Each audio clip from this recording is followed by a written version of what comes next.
Quiero hablarle a todos mis compatriotas. Estamos en guerra.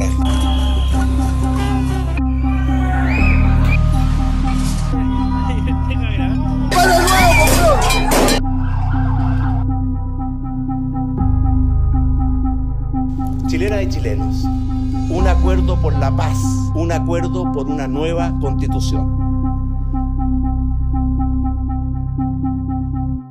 Hola, bienvenidos a un nuevo capítulo de Miradas del 18 de octubre.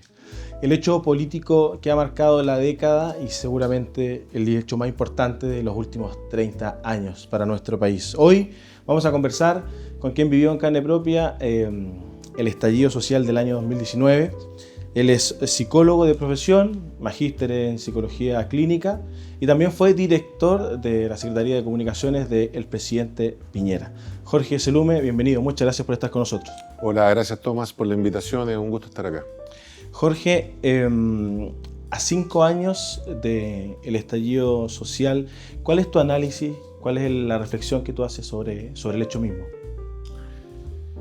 Creo que aún 5 años después de lo hecho no existe un diagnóstico claro de lo que fue y por ende no existe un común denominador a la hora de interpretarlo. Yo creo que el mejor ejemplo de aquello es que hay gente que lo llama estallido social, hay gente que lo llama estallido delictual, es decir, no somos capaces de ponernos de acuerdo en el apellido que le ponemos al fenómeno. Parece que no existe una paternidad clara respecto a lo que sucedió y por ende lo hecho están circunscritos en una órbita de orfandad. Entonces yo creo que aún no nos ponemos de acuerdo qué sucedió y por ende difícilmente podremos mejorar de cara a lo que viene para adelante. Lo que sin duda uno puede concluir, pero esto ya a macro escala, es que por lo menos en Occidente las democracias están crujiendo, todas las instituciones están en crisis, desde diversos ángulos, le hace cultural, político, económico. Hoy día el mundo está peor que hace 5 o 10 años atrás y gobernar parece ser una tarea titánica hoy por hoy, independiente del gobierno de turno. Tú estuviste ahí, tu libro, Tiempos Mejores, lo narra muy bien. Eras parte del gobierno, trabajabas en la Secretaría de Comunicaciones, era el director de aquello entonces. ¿Cómo fue lidiar no solamente con las comunicaciones en sí, con los comunicados, con las pautas que había que realizar, con los mensajes que había que preparar? ¿Cómo fue la interna en la política con respecto a lo que tú nombras también en el libro, el tema del fuego amigo? ¿Cómo era el ambiente? No, bueno, sin duda era un ambiente muy crispado. Yo creo que fue un momento de alta confusión, pero en términos generales, no solamente el gobierno. Por un lado, confusión dentro del Ejecutivo, dentro del Parlamento, dentro de las fuerzas policiales, incluso de actores que son relevantes en el espacio público como en los medios de comunicación. Yo creo que todos ellos están dentro de lo que yo te mencionaba, que era una falta de diagnóstico, de entender qué es lo que está sucediendo. Es verdad que habían antecedentes más académicos, estudios del PNUD u otros, donde se hablaba de cierto malestar y cierta fragilidad que estaba incubada en la clase media. Es una clase media que se esforzaba durante años para avanzar y corría el riesgo de, en un par de meses, por un accidente laboral, por una enfermedad o por una cesantía, de retroceder todo lo avanzado. Todo eso estaba medianamente diagnosticado y establecido en diversos estudios, pero ciertamente nadie sabía ni tenía certidumbre del tipo de crisis que podía venir, de la intensidad que podía tener y sin duda del grado de violencia que por lo menos nos tocó vivir en las calles. Eso nadie lo tenía presente. Entonces yo creo que fue sorpresivo para todos los actores del espacio público y por ende cuando no hay claridad del diagnóstico es muy difícil tener claridad de por dónde van las soluciones. Entonces habían múltiples teorías de qué era lo que había que hacer y eso muchas veces aportaba más confusión que claridad. Y tu mirada de la psicología con respecto a ver esta masa, a ver a cientos de miles de personas marchar durante el estallido como tal, ese día viernes, pero durante los días siguientes también, mucha gente. ¿Qué es lo que tú percibías? Aparte de este malestar que estaba más o menos diagnosticado, pero se sumaba cada vez más gente. Sí, yo haría una distinción. Creo que hay un fenómeno muy particular que es la marcha que se llama la Marcha del Millón y después lo que fueron las protestas puntuales en sí, ¿ya? La Marcha del Millón yo creo que fue un fiel reflejo de lo que se vivió en ese minuto, que era la falta de liderazgo político en general, tanto dentro del oficialismo como de la oposición. Era una marcha donde no había una conducción o un liderazgo claro, o sea, no es que había una bandera, un partido político liderando, no es que hubiera una única demanda, sino que esto parecía un panal multicolor, un cúmulo, una suma de distintas demandas atomizadas, un fiel reflejo del nivel de fragmentación que existe hoy día en el país, ¿ya? O sea, era un mosaico de demandas, lo cual hacía incluso más difícil desde la perspectiva del gobierno darle cauce a esa energía. Y luego ya tenemos lo que son eventos puntuales que fueron sucediendo mucho antes de lo que la gente recuerda. Yo me he dado cuenta que las personas tienden a creer o en sus recuerdos de que el estallido fue algo muy fulminante, que pasó el mismo 18, pero la verdad comenzó 3 semanas antes, con el alza del pasaje, y de ahí en adelante lo que empezamos a ver fueron desmanes, ¿ya? Que fueron rotulados por algunos líderes políticos como desobediencia civil, que creo que era una forma bastante elegante de llamarle, de denominar esto que era violencia, ¿ya? Y esto fue escalando. Si tú te recuerdas, partió con los alumnos, los escolares, sentándose en el andén, poniendo las piernas como una forma de obstruir la llegada de los trenes. Luego empezamos a ver de que se tiraban plasmas a la línea del tren. Y nos tocó ver también en otros casos, por ejemplo en la estación de San Joaquín, un profesor que rompía el validador de ticket y una multitud lo aplaudía como si hubiera ganado una medalla olímpica, ¿eh? Y este fenómeno fue increciendo acompañado de 2 palancas, te diría yo. Una palanca que fue que algunos líderes políticos de un sector de izquierda más radical no solo avaló, sino que incentivó estas conductas, a mi juicio como una forma de ganar poder político, lo cual me parece muy grave porque de alguna manera se legitima la violencia como un mecanismo para poder acceder al poder, 1. Y 2, también los medios de comunicación, que siempre tienen un incentivo medio perverso hacia el rating, hacia el morbo, cubrían esto de una manera que a mi juicio poco rigurosa y muchas veces dando pie a versiones que estaban muy alejadas de la realidad, como por ejemplo que habían centros de tortura en algunas estaciones de metro. Qué importante lo que te dices, que lo mencionas también en el libro, con respecto al alza de los 30 pesos. Que tú dices, bueno, fue un alza de los 30 pesos, que hubo ahí mandaron a estudiar a la ministra y también al ministro de Hacienda, y llegaron después junto a la reunión, y ahí no fue muy buena esa última reunión, en donde finalmente se suben los 30 pesos, pero el titular era otro, ¿cierto? Hablando de los medios, que era el alza más importante de los últimos 10 años, una última década, pese a que ya había subido hartas veces antes. No, en la última década la tarifa había crecido de manera sostenida en el tiempo, ¿ya? Porque el sistema por sí solo no era capaz de autofinanciarse. No quiero entrar en el detalle, pero ahí entra el factor de evasión y otros. Y por ende el Estado estaba constantemente subsidiando o total o parcialmente la tarifa. Ahí lo que se trató fue de generar un subsidio parcial, lo cual no se llegó, digamos, al número. Y luego sucede lo que todos nosotros vimos que sucedió, gatillado en un inicio, como digo, por los escolares, acá los mismos escolares que habían estado manifestando en meses previos en torno al Instituto Nacional, fueron los primeros en activarse en torno a esta alza del transporte, y luego se generó una bola de nieve que tenía elementos bastante atendibles. Yo creo que eso es importante tenerlo presente, y otro que yo creo que estaban fuera de escala, ¿no? Sí, básicamente porque quedó en el framing, no eran 30 pesos, eran 30 años. Hubo un aprovechamiento ahí también de parte de la clase política, y la misma gente lo hacía en la calle. Pero fue esto lo que partió un poco con la bola de nieve, la gente saltándose el torniquete, ya no eran solo después los alumnos, sino que era mucha más cantidad. ¿Cómo lo vivieron ustedes desde La Moneda? El no lo vimos venir, ¿era cierto, no era cierto? No, insisto, nadie vio venir la intensidad y magnitud de lo que sucedió, ¿ya? Eso es lo primero. Y luego cualquier gobierno del turno tiene una primera tarea que es un deber estipulado en la Constitución, que es el orden público, ¿ya? Y ese es un deber institucional que completa el gobierno, pero en el cual la institucionalidad también tiene responsabilidad de respaldo, ¿ya?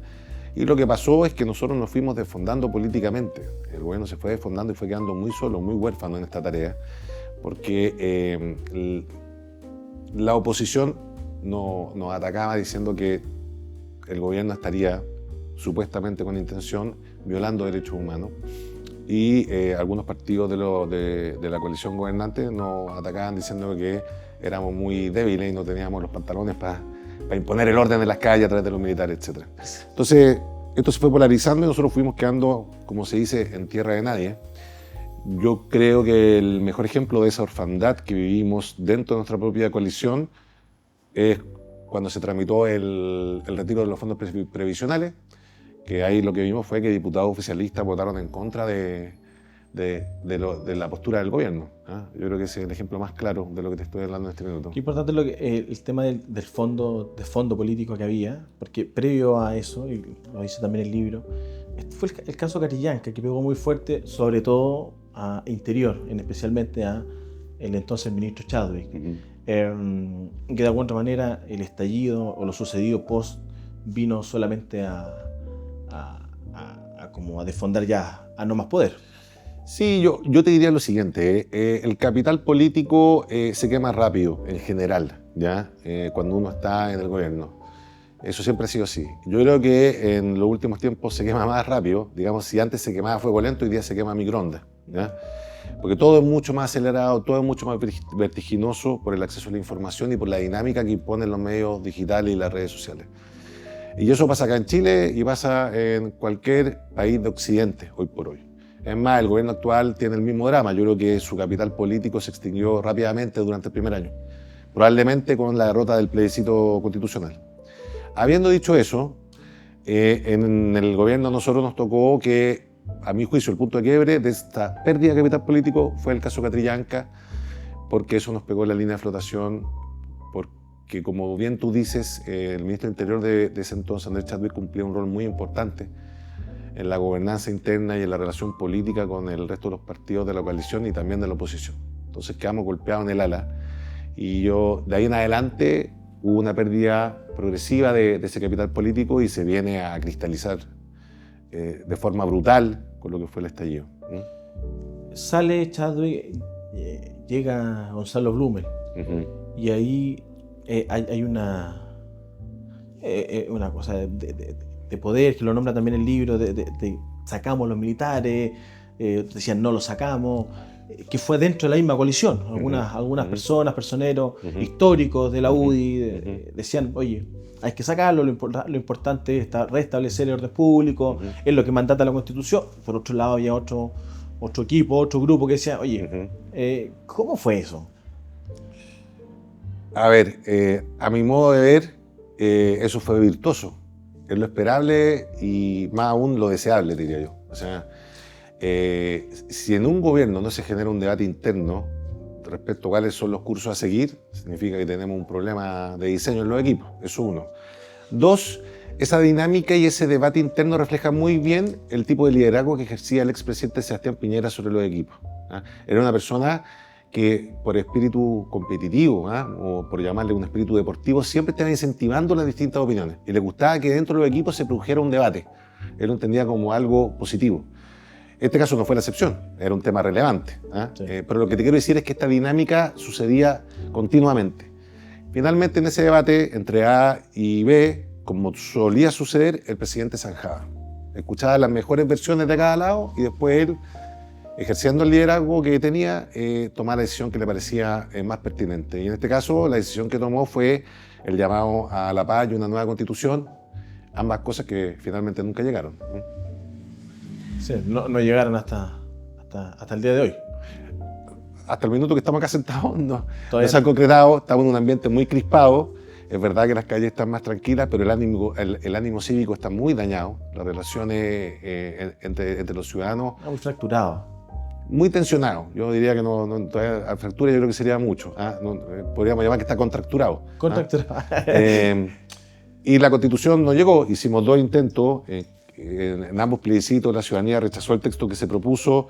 He escuchado que esto es un récord, que no sucedió en otra parte del mundo. No sé si efectivamente es así, pero si fuera, por lo menos somos número 1 en algo.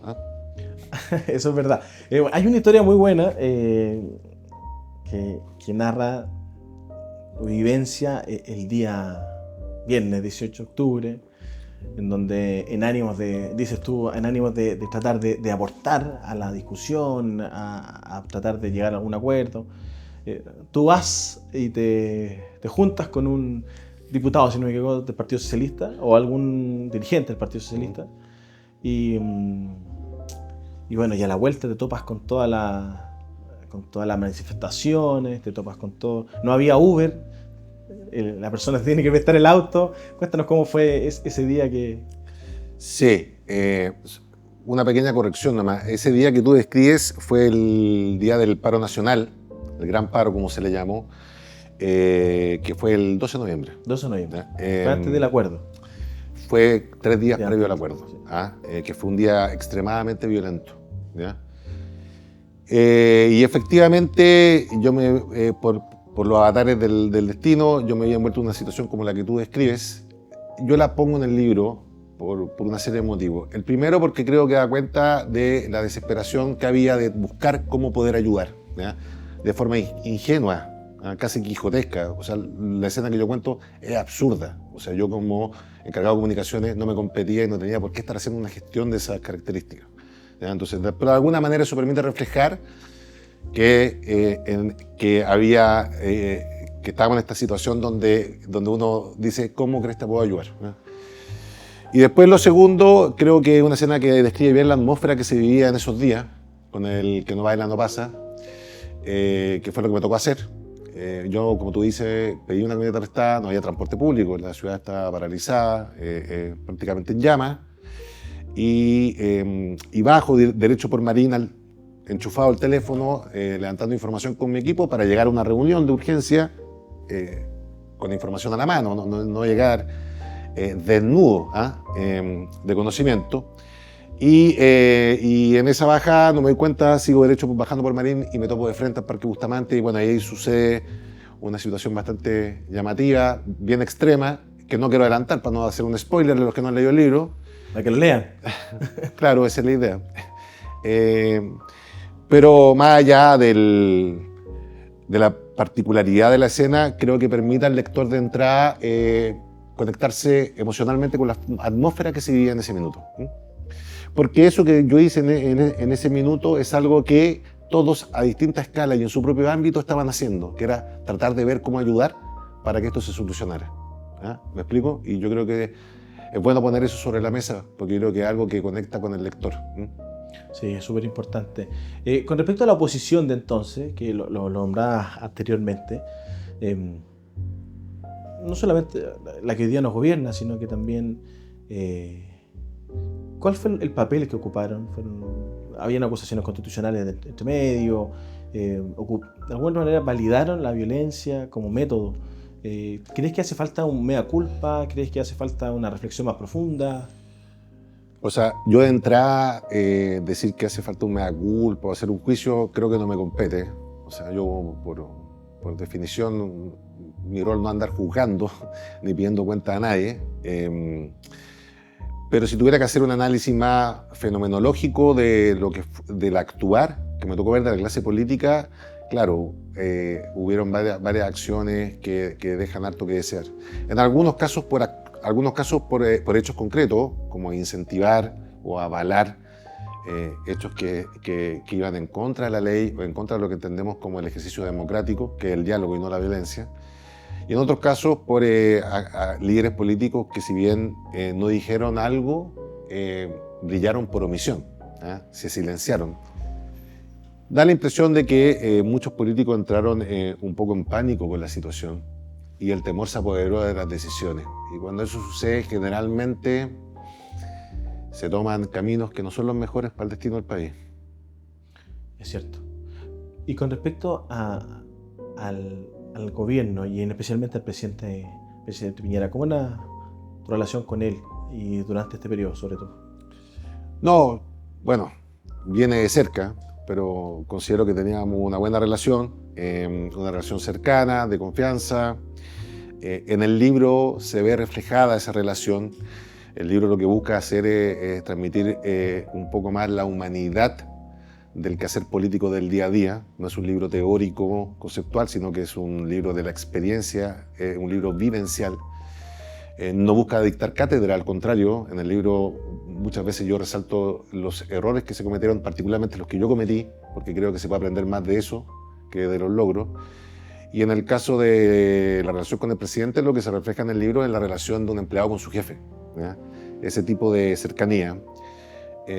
Así que sí, era una buena relación, yo aprendí mucho de él, puedo decir sin ninguna duda que es el mejor jefe que he tenido. Una persona muy particular y con un sentido del humor único, a mi modo de ver. Y que durante ese periodo, que fue un periodo muy duro, es verdad que hubieron errores, hubieron aciertos, hubieron errores, pero lo que nadie puede negar, y a mí me tocó verlo en la primera fila, es que el expresidente Piñera mantuvo siempre firme el timón. O sea, nunca claudicó. Estaba siempre a primera hora en la oficina, siempre se veía con energía, siempre estaba incentivando a los equipos a mantenerse firmes, para atravesar la tormenta. Y eso para nosotros era muy importante. Ver un liderazgo que no claudicaba, creo que fue muy relevante, y yo creo que en una situación tan extrema y compleja como esa, si uno pusiera a 10 presidentes, yo creo que con suerte 2 se mantienen a flote y no claudican. Yo creo que él está dentro de ese porcentaje excepcional. Y nuevamente lo digo, más allá de los errores que se cometieron, algunos sin duda, o los aciertos, esto tiene que ver con su temperamento. Es una cuestión de carácter, que yo creo que fue clave para salir a flote en esos minutos. Sí, ¿y cuál es el vacío que deja la muerte del presidente? Estamos hablando de lo político. No, sin duda. Uno podría decir que brilla más por su ausencia, hoy por hoy. Muchas veces pasa eso. Viste que hay una expresión que dice que bajo los grandes pinos cuesta que crezcan otros árboles, si bien dan sombra, cuesta que crezcan otros. Yo creo que el expresidente Piñera tenía un liderazgo muy potente en la derecha. En Chile Vamos, él es el fundador, digamos, de esa coalición, o el gran articulador. Entonces yo creo que hoy día, y es natural, existe cierto grado de orfandad. Y como todo en la vida, yo creo que es un proceso donde las piezas se reensamblan, van a surgir nuevos liderazgos. Y yo creo que es parte del ciclo natural en política, no es primera vez que pasa, siempre ha sucedido cuando un liderazgo se va de manera tan sorpresiva e intempestiva como sucedió en este caso. Así que algo que tú lo nombras mucho en el libro, que a mí me pareció muy interesante, esto de tratar como de humanizar las relaciones, que si bien es de jefe a empleado, pero de todas maneras hay cosas interesantes, sensaciones que uno queda de poder decir, ¿sabes qué? El presidente se quedó en silencio y uno veía los medios, uno veía las pancartas que decían, de alguna otra manera, el muere Piñera, todo esto, había que tener cuero chancho para poder estar ahí. No, un estómago de fierro, un estómago de fierro. Pero existe una idea del expresidente en algunas personas, que es una caricatura como de alguien frío, distante, imperturbable. Y no, era una persona de carne y hueso, y que a su manera, porque es parte de la singularidad de las personas, pero a su manera, él era sensible a muchos de estos hechos. Y en algunos minutos, claro, uno lo veía solo y lo veía y no era inmune a esto. Yo creo que eso tiene alto valor, y yo creo que habla de la soledad que siempre viene aparejada en el poder, que yo creo que es una soledad que hoy día es más profunda que antes. En Chile se da de forma especial porque tenemos un régimen presidencialista, pero hoy día, por cómo están deterioradas las instituciones que rodean a los liderazgos, esa soledad parece ser más aguda que de antaño. ¿Y se quedó solo en algún momento el presidente? No, eso sería una exageración decir que se quedó solo, pero la sensación de soledad se respiraba en los pasillos de la Moneda por varios momentos. Con respecto muchos autores han dicho y propuesto que el estallido como tal, y especialmente la quema del metro, fue algo no tan espontáneo, fue planificado. ¿Cuál es tu opinión sobre eso? Mira, yo no soy experto en materia de inteligencia, entonces no tengo ninguna información que pudiera dar luz al respecto, pero evidentemente que desde el sentido común la quema simultánea de 20 estaciones de metro no pareciera ser fruto del azar. Más que eso es difícil agregar algo concreto. Yo intuyo que acá lo que hubo fue un cúmulo de distintas cosas. Creo que esto es bien multifactorial. Y que creo que dentro del estallido, que yo creo que el origen o los primeros días tiene un grado importante de espontaneidad, creo que luego algunas personas o quizás algunas agrupaciones vieron una oportunidad, como quien dice río revuelto, ganancia de pescador, para involucrarse y potenciar este malestar inicial. Y por eso, y en ese segmento no me refiero únicamente quizás a fuerzas políticas puntuales, me refiero, por ejemplo, al crimen organizado, que yo creo que había una oportunidad para ampliar sus tentáculos territoriales y ganar terreno. Sin duda alguna uno podría concluir que post-estallido estas bandas criminales han ganado poder. En algunos días más, algunos van a conmemorar, celebrar lo que decíamos al principio. Todavía no nos ponemos de acuerdo si es estallido social, delictual. Una autora decía esto fue una sonada. Bueno, hay que ponerse de acuerdo en eso, pero en algunos días más vamos a recordar 5 años de aquel 18 de octubre. ¿Qué es lo que se espera de la clase política y de esta sociedad, como decías tú, contracturada? A ver, ¿qué es lo que esperaría yo? Bueno, yo esperaría que tuviéramos más instancias de encuentro. Puede parecer algo bien pedestre, pero creo que hoy día eso que es básico lo carecemos.